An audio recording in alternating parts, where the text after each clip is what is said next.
Hi, Peter. Thanks for joining me again. Hey, good to see you again, Steve. Good to see you. Well, we're talking about Texas real estate here.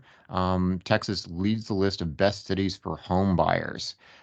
This was a recent list that was put out where from Smart Asset, which ranked 185 metro areas based on affordability, growth, potential, competition, and demographics. And I don't think a surprise to either of us. Five Texas cities landed among the top 15 places to buy your first home. This is really kind of a product of Texas long being a migration hotspot to the U.S. Population grew 43% between 22 and 2022. I'm sorry, 2002 and 2022, according to U.S. Census data. But home prices are still slightly cheaper than the U.S. average. Some of these names were Killeen, Texas at number one, Wichita Falls, Texas at two, McAllen, Texas at number three. Then we have Missouri, Florida, and then we get to Waco, Texas at six. Then we have an Alabama, Huntsville, Alabama, and then we get to Brownsville, Texas at number eight. A lot of Sun Belt here, led by Texas. Your thoughts? I'm sure you're not surprised. I'm not surprised at all. And I think it goes hand in glove with job growth that has occurred in Texas. And, you know, I've heard people argue that taxes are meaningless in the investment community. Well, I think Texas proves that that is not the case, that tax incentives pay dividends for growth, for business, and for individuals. One of the reasons I think, though, it's kind of interesting, Texas, the cities in Texas are not bound by any geography. And so the prices remain realistic, especially for starter homes. Places like Manhattan, for instance, and San Francisco are good examples. Los Angeles is a good example as well of cities that are bound by geography. And if you want to live and work in or near the city, prices are going to go up because there's no expansion capable.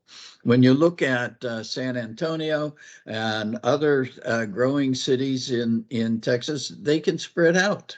Land is available and it's not expensive. So I think, we as an investment company have looked at a great number of deals in Texas, and we hope to find one that fits our formula. We like Texas. Yeah, I'm going to just throw in, well, echo you on a couple things there. Is one, you're absolutely right on the amount of land. It's a big state. There's still plenty of places you can develop. It's really not constrained in the air way some other areas and some other states are. Echo you also in terms of the pro-business climate. This is a state that really uh, seems to want to make it easy have a good wage and to be able to have a chance at the American dream, so to speak. We're still seeing high income earners moving there and going there. The other thing I would say that I really like about Texas is the China decoupling is real. And I think one of the beneficiaries of that's going to be Texas. I think we're going to continue to see more low wage manufacturing just south of the border in Mexico. I think we're going to see some of the high end stuff, some of that get located in Texas that we already have. And I think actually Texas is going to be one of the winners as the world moves away from China being kind of the workforce of the world, as they've really got some demographic issues and they just frankly don't have the workers anymore to have those low prices. I think Vietnam, Mexico benefit at the low end, and I think Texas right next to Mexico, and also with some reshoring here of high end stuff is going to benefit. So I think the drivers are in place for Texas to continue to do well. I think you are spot on. Yeah, the maquiladoras and the growth just south of the border is going to feed into the consumption-based economy of the U.S.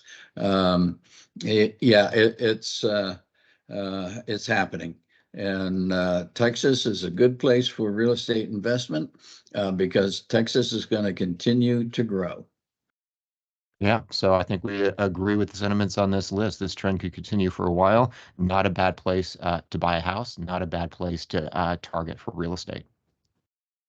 For sure. All Thanks a right. lot, Peter. Thank you, Steve.